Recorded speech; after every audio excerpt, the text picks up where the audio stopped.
Hello everyone, welcome to this week 3 roundup. I am joined as a little surprise for you all by Gillian Dow, who you've been seeing all through the course. So you'll notice that we're looking very festive, wishing you all a Merry Christmas, and hopefully this course will give you lots of stuff to go back and look at over the Christmas period if you've got nothing to do. So I've really enjoyed the discussions this week. We've been thinking about things like the gendering of sensibility, I found really interesting.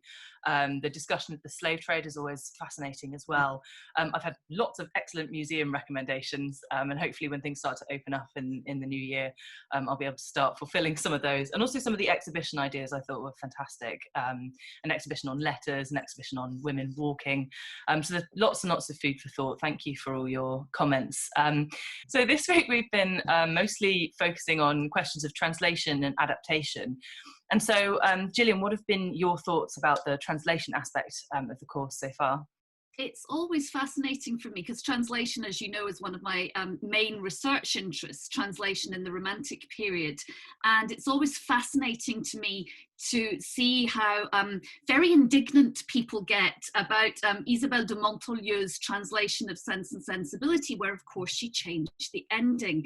And I think this is absolutely understandable. I mean, we as 21st century readers expect a translation to be faithful to plot at the very, very least. You know, it's supposed to be a guide to the original.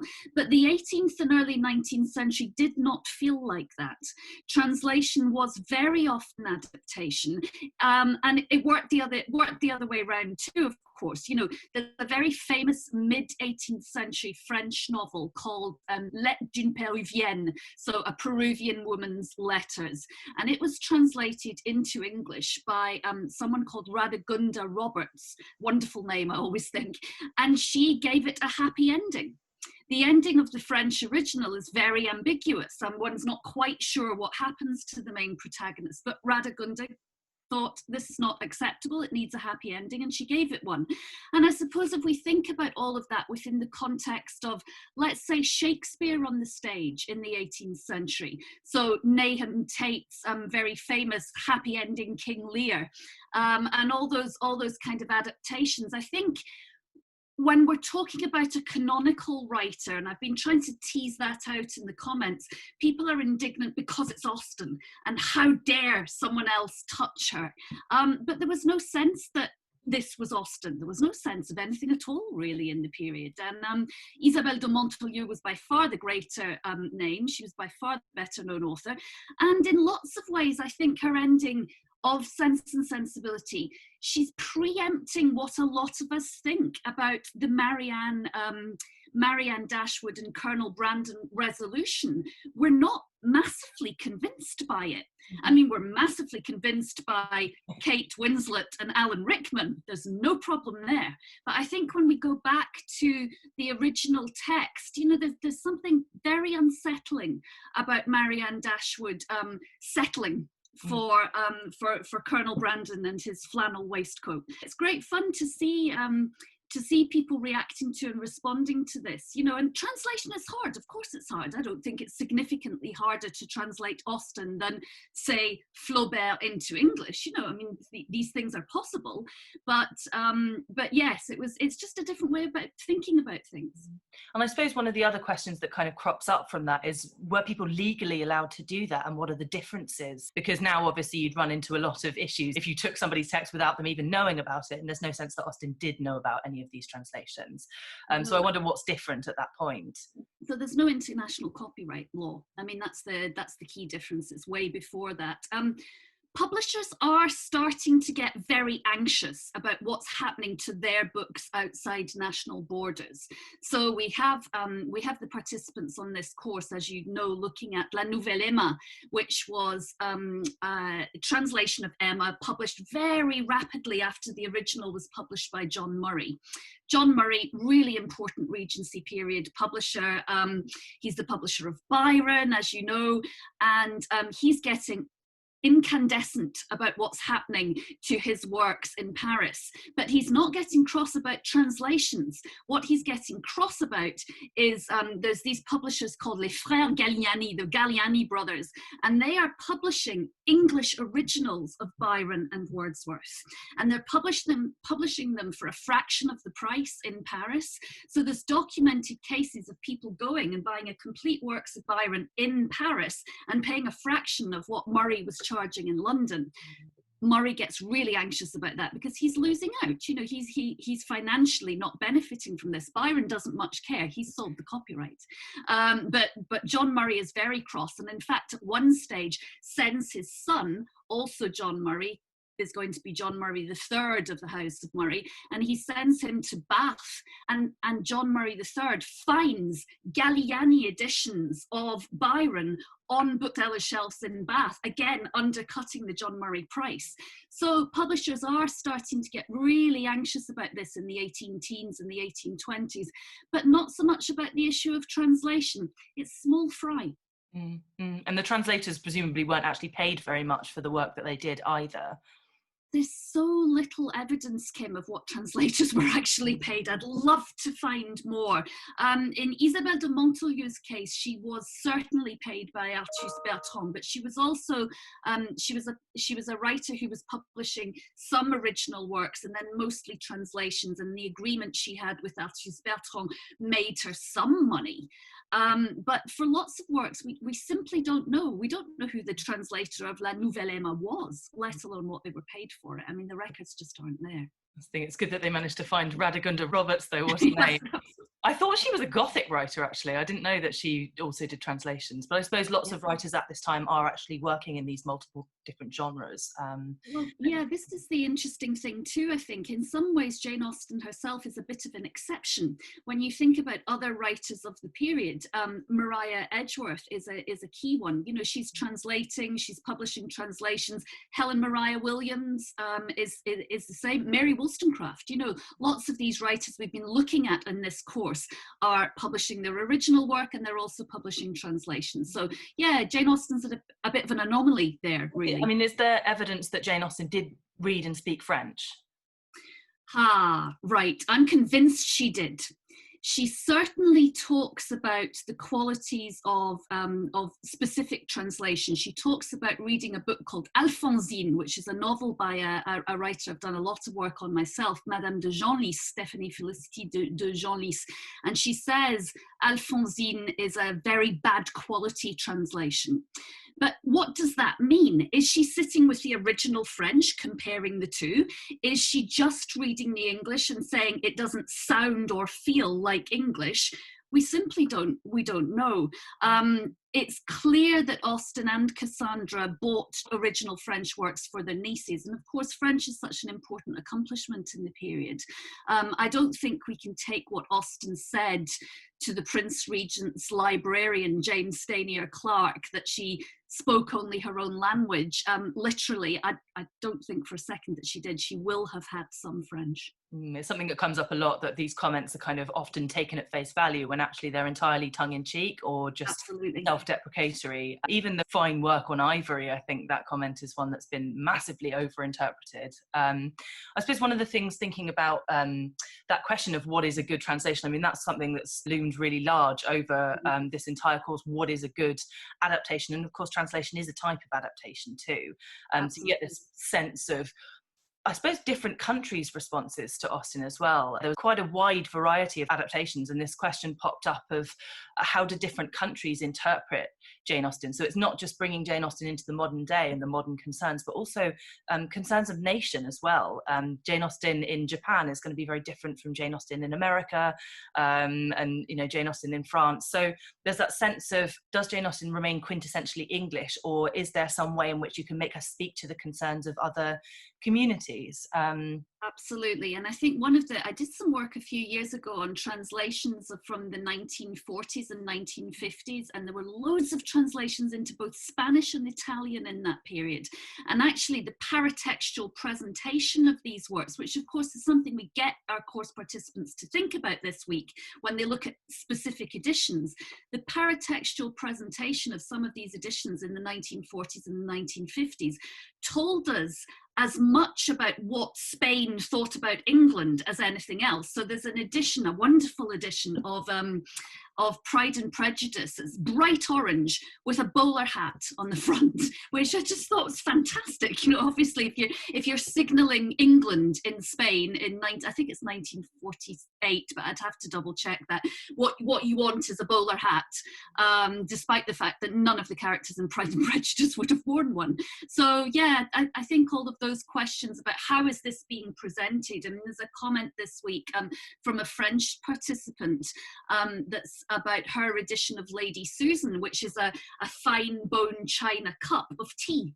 You know, that's the cover image. I have that edition too. And I think, well, sure, you know, cup of tea is a very English thing, but we don't see Lady Susan drinking a great deal of it. And it's not a safe and cozy piece of juvenilia, is it? It also makes me think of all the controversy around that set of Austen novels, which came out, I think it was a few years ago now, and they all had very sort of chick lit covers, and it was trying to sort of suggest that Jane Austen was just a romance writer and that there wasn't anything else to her. But also, I suppose it makes you think of the frontispiece illustrations in the Bentley set, which was the first time that Austen's novels were published together, 1833, I think it was. And they have these illustrations, and the dress is not Regency dress; it's sort of the dress of the 1830s. But they're fabulous illustrations. They're all on Google if anyone wants to look them up. They're definitely worth looking at. I think those early illustrations can tell us an awful lot about the contemporary reception of those novels. As you'll know, but probably a lot of our participants don't, Devaney Loser's book, The Making of Jane Austen, is really good on that. It has a whole section on early illustrations, so I recommend that if anyone wants to follow up on some of this. Some of you have asked specific questions, and perhaps we ought to address them.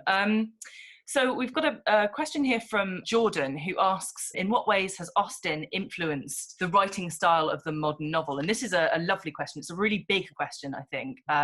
So I'll do my best to kind of sketch out a bit of a response to it. So I think, as Gillian's pointed out through this course, the novel is kind of really taking shape in the 18th century. And we see a kind of move partly away from epistolary fiction. Austen certainly starts writing in the epistolary mode. So Eleanor and Marianne is epistolary, Lady Susan.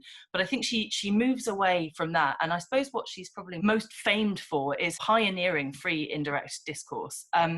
And what we mean by this is the movement of the narrator's voice inside the character's thoughts. So the narration takes on the idiosyncrasies of that particular character. And it's a term that emerges in 20th century criticism. But it's Austen who really kind of develops that, and you can see her getting more and more masterful as she goes along. So what I thought I'd do is I pulled out a quotation from Mansfield Park, where I think you can see this happening really nicely. So it reads, "His sisters, to whom he had an opportunity of speaking the next morning, were quite as impatient of his advice, quite as unyielding to his representation, quite as determined in the cause of pleasure as Tom." So of course this is the bit where they're thinking about putting on the play. "Their mother had no objection to the plan, and they were not in the least afraid of their father's disapprobation. There could be no harm in what had been done in so many respectable families, and by so many women of the first consideration. And it must be the scrupulous run mad that could see anything to censure in a plan like theirs, comprehending only brothers and sisters and intimate friends, and which would never be heard of beyond themselves. Julia did seem inclined to admit that Maria's situation might require particular caution and delicacy, but that could not extend to her. She was at liberty. And Maria evidently considered her engagement as only raising her so much more above restraint and leaving her less occasion than Julia to consult either father or mother." So I think here you get three different characters. You get Lady Bertram, Maria and Julia, and you can really see the ways that they're kind of participating in this conversation. John Mullen has written quite widely about this, and he talks about Emma in particular as being revolutionary in style. So, Yeah. Gillian, I don't know if you want to say something about that. Yeah, I've actually had an absolute ball this semester. I mean, you know, this semester has been uniquely challenging, as you know. We've been teaching a lot online. It's very difficult, but I have had really excellent and enthusiastic first years at Southampton working on a course that we call The Novel, which is a sort of whistle-stop tour from the 17th century to the 21st, and Emma is one of the set texts on it. And I had a really fascinating time with them looking at that strawberry picking scene, which of course is so often read as being Mrs. Elton rabbiting on. But actually, if you think about it as a conversation and you think about other voices coming in, then what you've got is Emma trying not to listen to this nonsense, but the voice of Miss Bates and the voice of Mrs. Elton, and you know, it's all coming in on her, and it's just so very effective, I think. And we then go on to read Dickens's Oliver Twist and then Mrs. Dalloway, and you can see the trajectory. You can see, you know, the direct influence of Austen when you look at Mrs. Dalloway, which of course, in terms of free and direct discourse and stream of consciousness, I mean, directly inspired, surely. Yeah, so Austen is really the kind of first one who both gets inside of her character's thoughts, but also herself interrupts her narrative in a really insistent way. And I think you do find it in earlier work. So Aphra Behn, for example, sometimes interrupts her narrative. Yeah. Henry Fielding writes these sort of pithy little chapter titles which suggest something of the author. But I think Austen really runs with that, and that kind of wry voice is something that does appear later on and has become a kind of staple, I think, in much modern literature and modernist literature as well. It was absolutely. I mean, I think you're right to point out to everyone that Austen is not the absolute first, and I think leads us on quite nicely to Linda Gross's question here, which is, are there any contemporary female novelists that can be compared to Jane Austen? Because of course Frances Burney has her own version of free and direct discourse, and the same focus on the heroine.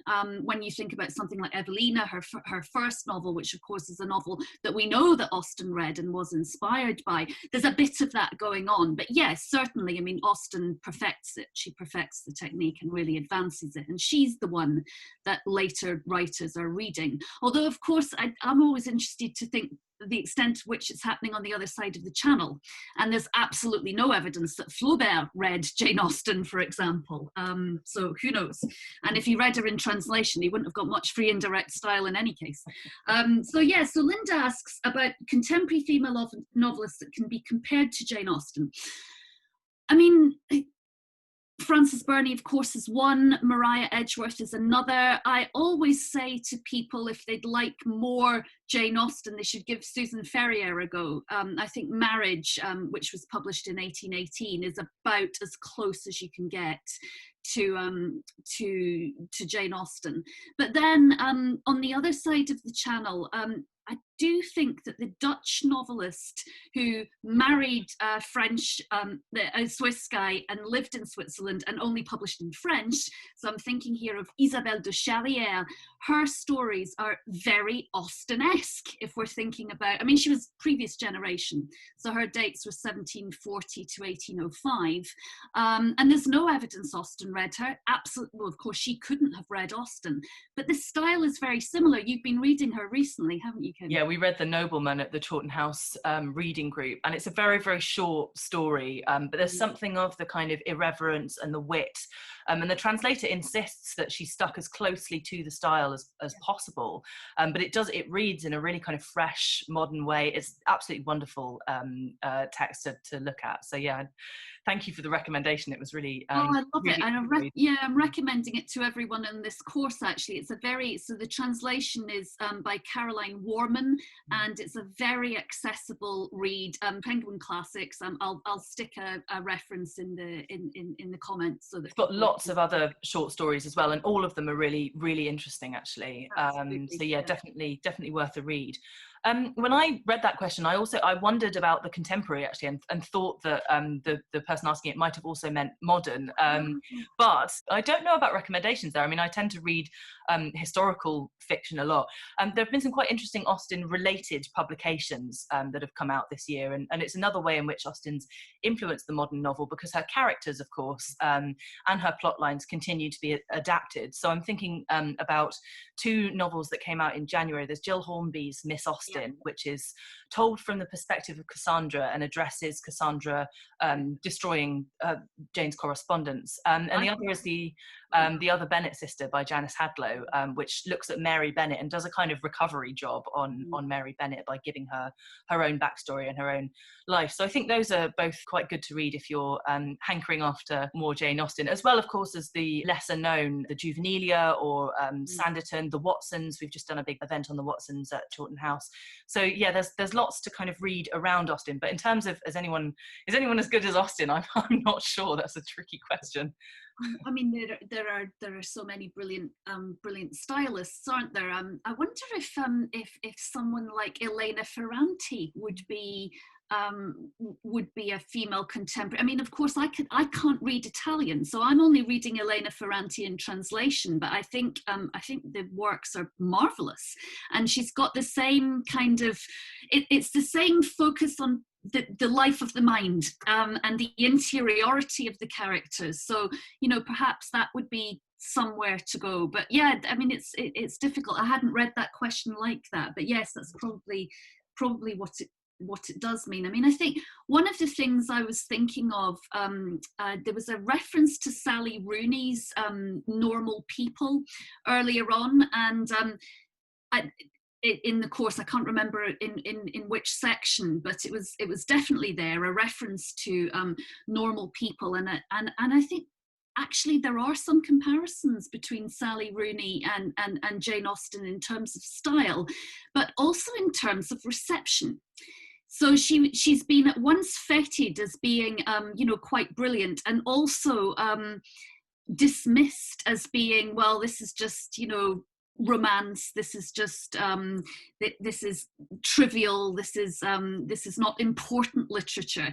And I think that's been interesting too. We've had on this round of the course, and we always do have people coming because they want to see what all the fuss is about, but we've got quite a few course participants in this course that don't like Austen, and we're not in the business of making converts here. That's not the point of this course. But I think the resistance seems to be to do with, well, why is this important? And it brings us back, doesn't it, to Virginia Woolf's very famous quotation about, well, this is the lives of women in drawing rooms. That's not exactly it, but you know the one I mean. And I think Austen can get quite dismissed in a way that, say, Anthony Trollope isn't, despite the fact that, well, what's going on there? It's not worlds apart, is it?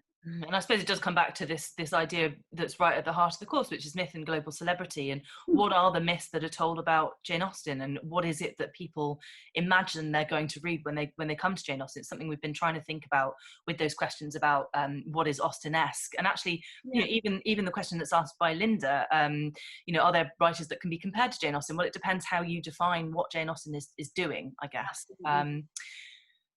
So the very last question, we touched on Cassandra a little bit there, but it was from Maria, and she asks, we've seen letters from Jane to her sister, but were there any from Cassandra to Jane? Wasn't she getting replies?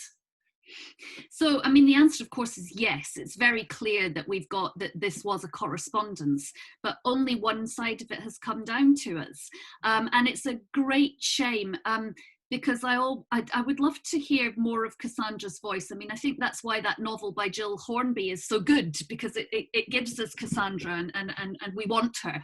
But she must presumably have destroyed all of those letters. But there's a really tantalizing reference in one of Jane Austen's early letters to her, where she refers to her as being the finest comic writer of the age. And we just don't have it. But then nor do we have Frank's letters to Austen. You know, she clearly had an extensive correspondence with all her siblings, really, and we don't have any of it. And that, I suppose, again brings us back to something we try and get participants to think about throughout the course, which is, what do we know? How do we know what we think we know? And where are the gaps? Because, you know, the section on biography in week 2 shows that actually we think that there are these certainties about Austen's life, but we're basing it on passing references, you know, half a sentence in a letter that she wrote in 1798, and there's no more evidence than that. But it just, I think, speaks to how compelling it is to create stories around people. I mean, you know, you think of Cassandra, and she's often dismissed as sort of dour and serious and the kind of workhorse of the family. But actually, we just don't know. In the same way that we don't really know about Tom Lefroy and the relationship that Austen had with him, if any.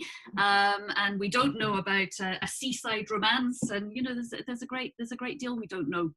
Well, I've really enjoyed catching up with what people are doing. I suppose we should remind everyone that our moderators, Cleo and Emma and us, will not be moderating the course after Sunday, but people should, of course, feel free to continue writing and commenting and responding to each other, because I think a lot of the learning happens when course participants are amongst themselves. Jane Austen doesn't talk about Christmas much, although there are a whole load of Hallmark films called things like Pride and Prejudice and Mistletoe. Really? I've never, no, so it's a brand. I haven't seen any of them, so I'm not sure I could recommend them exactly, but if anyone does watch Pride and Prejudice and Mistletoe over the next few weeks, perhaps they could drop in and let us know. And in the meantime, it's been lovely to see you, Kim, and Merry Christmas, one and all. Merry Christmas to everyone.